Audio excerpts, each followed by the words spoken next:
kalian berada. Kembali lagi bersama Vikes, Fidelis Podcast. Hari ini adalah kesempatan yang seru banget buat kita nih. Hari ini kita ada kedatangan tamu, yaitu alumni dari SMA Virgo Fidelis yang saat ini berkarya sebagai seorang Romo. Langsung aja, ini dia Romo Ale. Mungkin bisa memperkenalkan diri dulu, Romo. Ya, terima kasih. Nama saya Alusdian Permana, bisa dipanggil Ale. Saya lulusan tahun 2008 dari SMA Virgo Fidelis. Apalagi ya, statusnya Romo? Ya, boleh Romo. Jomblo pasti. Ya, jomblo, betul.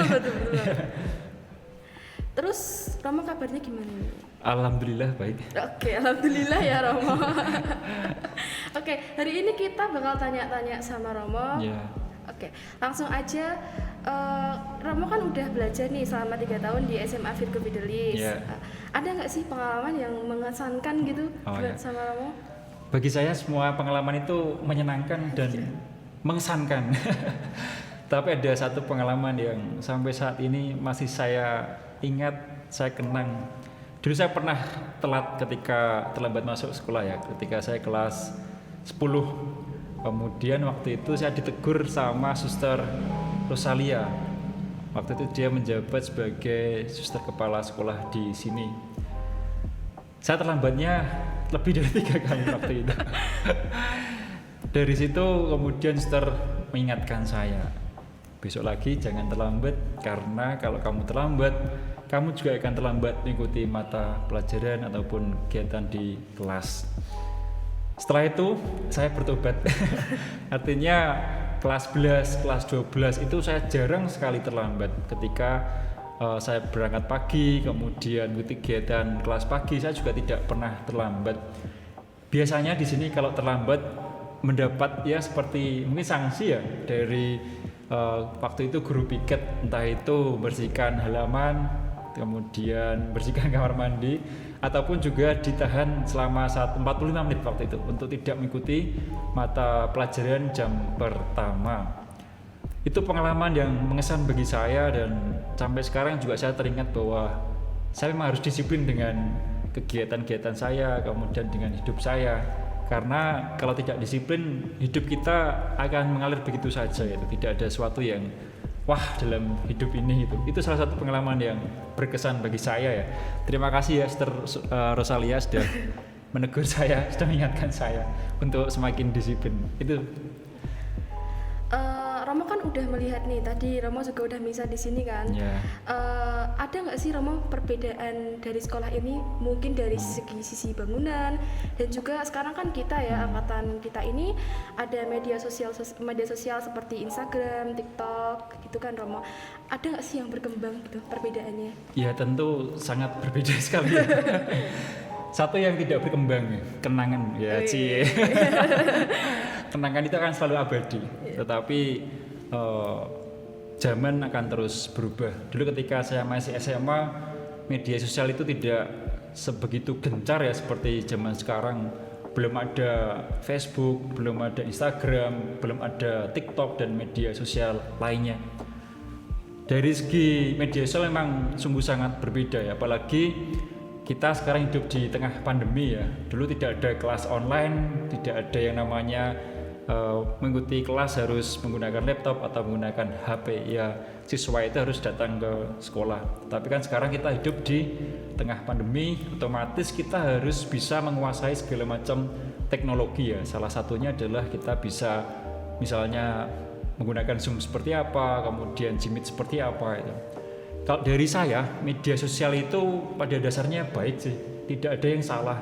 Tinggal bagaimana kita menggunakannya. Nah, kebetulan kan di sini Fidelis semua itu kan sedang mengenyam ya pendidikan sekolah di sini. Oleh karena itu ya gunakan sebaik-baiknya sebagai sarana untuk belajar. Begitu. Romo Ale, waktu SMA nih Romo udah ada cita-cita belum untuk menjadi seorang Romo? Pertanyaannya semakin sulit ini. Cita-cita menjadi Romo ya. Sebetulnya dulu ketika saya kelas 3 SMP itu saya tertarik untuk masuk Seminari Mertoyudan. Tetapi karena ya ada banyak kendala di sana sini gitu. Saya ingin tertarik karena di Mertoyudan di seminari Mertoyudan itu kan kita bisa mengembangkan musik. Saya tertarik dengan dunia musik gitu. Iya. Tetapi karena ya ada sedikit kendala, akhirnya saya masuk di SMA Virgo Fidelis Bawen ini. Mengapa kok saya milih di sini? Yang jelas sekolahnya itu bagus, hebat sekolahnya, top markotop. Ini sekalian endorse mungkin ya. Boleh Rama, boleh banget. Bangunannya bersih, bersih ya, suasana itu bersih, kemudian tingkat juga, dan guru-guru juga di sini itu sangat perhatian dengan kita semua. Kemudian seiring perjalannya waktu itu kelas 2 sempat pengen masuk seminari, tetapi masuk nggak ya? Ya waktu itu kan namanya kelas 11 masih labil ya. Ada banyak sekali cita-cita dalam diri saya. Tapi ketika waktu itu kan ada rekoleksi ya, saya ingin masuk seminari Mertoyudan, kemudian menjadi seorang Yesuit. Saya dari Serikat Yesus, banyak Romo Serikat Yesus yang sungguh menginspirasi saya. Mereka orang-orang yang hebat tetapi mau mengabdikan diri untuk Tuhan. Ada banyak sekali Romo yang entah itu bekerja sebagai penulis atau Romo paroki di karya sosial, dimanapun mereka berada, dan itu menginspirasi saya untuk menjadi seorang Romo dari Serikat Yesus gitu. Jadi waktu di sini Romo itu benar-benar didukung untuk menjadi Romo ya Romo? Kalau didukung secara langsung artinya ya lewat kegiatan-kegiatan sekolah sebenarnya ya. Entah itu rekoleksi, kemudian pelajaran agama nih. Waktu itu berkali-kali juga sempat ditanya, Bu Hartini ya? Halo Bu Har, bagaimana kabarnya? Kamu cita-citanya pengen jadi apa? Pengen jadi Romo enggak? Waktu itu saya jawabnya tidak itu. Belum tertarik ini. Tapi seiring berjalannya waktu ya saya mengolah lagi keinginan saya, kemudian makna dan tujuan hidup saya itu apa gitu. Dan akhirnya lewat kegiatan-kegiatan di sekolah juga saya merasa banyak didukung gitu. Salah satu yang mendukung juga adalah kegiatan pramuka di sini. Itu membentuk saya menjadi orang yang tidak cengeng, tidak gembeng, berani untuk berjuang, kemudian digembleng sana sini juga tidak menangis. Masa cowok menangis ya? Iya. Itu yang membentuk saya ya menjadi pribadi yang lincah, kemudian juga terbuka, mudah berrelasi dengan orang lain juga lewat kegiatan pramuka di SMA tercinta ini. Ya. Romo, ini di belakang kita ada satu karya nih Romo. Iya. Nah, ini adalah muka Tuhan Yesus ya ini Romo, benar ya? Iya. Oke. Kalau saya lihat dari Instagramnya Romo juga nih, Romo itu promosi nggak? Promosi juga loh nih Romo. Ya. Promosi di bawah ya Instagramnya ya. Nanti jangan lupa ya dicantumkan Instagramnya. Boleh di follow ya teman-teman. Yeah. Oke. Ini adalah salah satu lukisan yang terbuat dari plastik. Yeah. Oke. Apa sih Romo yang mendukung Romo itu menciptakan karya-karya seperti itu? Ya. Sebetulnya saya lebih suka membaca, menulis daripada melukis, tetapi entah kenapa kok timbul keinginan dalam diri saya itu untuk peduli terhadap lingkungan sekitar. Waktu itu kan saya ketika menjalani studi filsafat S1 ya di Jakarta kan selama 4 tahun, ada lomba waktu itu, daur ulang sampah. Kalau membuat bak sampah, kemudian tempat pensil, tas itu kan bagi saya sudah kayak biasa gitu. Dan akhirnya saya ingin mencoba untuk hal yang beda. Maka timbullah ide untuk membuat lukisan dari sampah. Sebetulnya tidak sampah melulu yang bekas itu enggak, tapi ini saya kumpulkan dari bungkus-bungkus plastik yang sudah tidak terpakai, yaitu entah itu bungkus permen, kemudian deterjen dan sebagainya. Dari situ muncul keinginan saya untuk semakin peduli terhadap lingkungan. Pernah nggak bayangkan bahwa setiap dari kita itu menghasilkan berapa sampah setiap harinya? Banyak banget ya Romo pastinya. Ya pokoknya banyak. Iya. Tapi rata-rata itu 0,75 kg. Artinya kan coba bayangkan jika penduduk di Indonesia ini berapa puluh juta ya, dikalikan itu setiap harinya. Setidaknya melalui kegiatan melukis dari sampah plastik ini, saya bisa mengurangi sampah plastik ya. Nah, untuk teman-teman yang tertarik untuk membuat lukisan dari sampah plastik, lukisan ya, jangan sungkan-sungkan untuk menghubungi saya. Iya. Kita belajar bersama itu bahwa setiap dari kita itu bisa. Teman-teman yang tidak bisa melukis juga bisa untuk membuat lukisan dari sampah plastik. Tinggal kita mau belajar apa enggak. Dulu saya juga tidak bisa ya. Saya belajar dari nol juga. Akhirnya saya mengembangkan ide itu dan akhirnya bisa membuat lukisan dari sampah plastik. Kemudian teman-teman juga akhirnya terinspirasi untuk membuat lukisan. Beberapa kali saya diundang untuk memberikan workshop. Terima kasih undangannya. Bahkan sempat diundang di Hitam Putih di Trans TV ya. Iya betul. Ya, Trans TV tahun 2017 karena ide membuat lukisan dari barang-barang yang sudah tidak terpakai. Sebetulnya saya tidak hanya membuat dari sampah plastik saja, tapi ada koran, kemudian kain batik perca, rambut juga bisa, baju juga bisa. Mau pakai rambut saya? Boleh.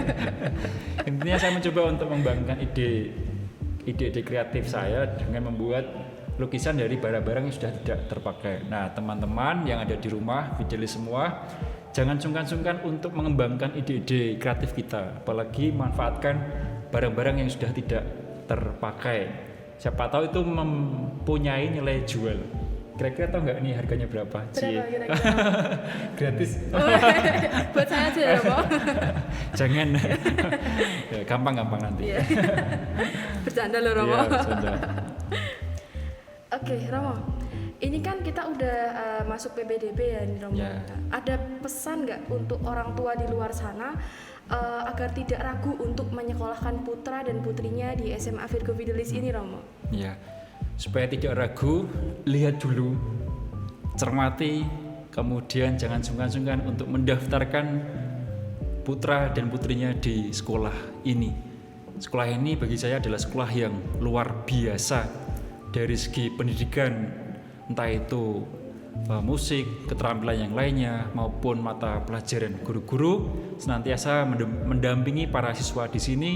Kemudian di sini juga ada banyak sekali kegiatan ekskul, bahkan ada asrama di sini. Nah, untuk Bapak Ibu sekalian yang tinggal di luar kota kan bisa menyekolahkan anaknya di sini, kemudian mereka tinggal di asrama. Kalau tidak sekarang, kapan lagi mendaftar? Endorse. Oke, boleh banget nih, Romo. Iya. Brand ambassador ini. Romo, Ya. tadi katanya bawa sesuatu nih. Oh, mbak sesuatu ya. Saya membawa 2 buku ini Oke. untuk giveaway. Oh, giveaway. Giveaway-nya gini aja. Yang pertanyaan pertama, Oke, silakan, Romo.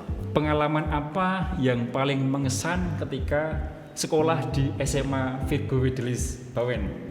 Nah, nanti jawaban yang kira-kira paling top dapat buku dari saya. Wih. Kemudian pertanyaan yang kedua, hal apa yang paling mengena sampai sekarang ketika belajar di SMA Virgo Fidelis Bawen? Sebenarnya bersama ya pertanyaannya. Iya. Ya, mungkin lebih ke hal yang menyenangkan saja. Yang satu mungkin pengalaman yang menyentuh, kemudian pertanyaan yang kedua mungkin hal yang menyenangkan gitu. Ya, pengalaman pacaran juga boleh diceritakan. Oke. Tapi jangan curhat loh. Bucin banget ya, Romo. Ntar saya juga mau ikutan biar dapat buku dari Romo. Cie. Mahal loh ini. Wah. 10.003. Oh, 10.003. Oke, nggak kerasa nih kita udah di akhir podcast kita kali ini. Ya. Saya berterima kasih banget sama Sama-sama. Romo karena kita udah mau ngobrol-ngobrol bareng dan berbagi cerita bersama kami. Terima kasih, Romo. Sama-sama untuk para fidelis sekalian. Halo, terima kasih atas pertemuan kita, perjumpaan kita. Untuk teman-teman yang masih berjuang belajar, jangan lupa belajar. Oh, ya. Jangan lupa untuk belajar. Untuk kelas 10, kelas 11, dan kelas 12, gunakanlah kesempatan sebaik-baiknya supaya kalian bisa mengembangkan diri di tempat ini dan akhirnya nanti bisa menjadi orang yang sukses. Tidak ada orang bodoh, tidak ada orang pintar, yang ada adalah orang mau berusaha atau berjuang atau tidak sama sekali. Oke. Ya, jangan lupa giveaway-nya nih. Semuanya nih harus ikutan nih ya, Romo kalau bisa. Ya. Oke. Terima kasih ya, Romo. Ya, terima kasih. Terima kasih Sama-sama. juga untuk teman-teman di rumah yang udah menyaksikan podcast kali ini. Sampai jumpa di Vcast selanjutnya. Dadah.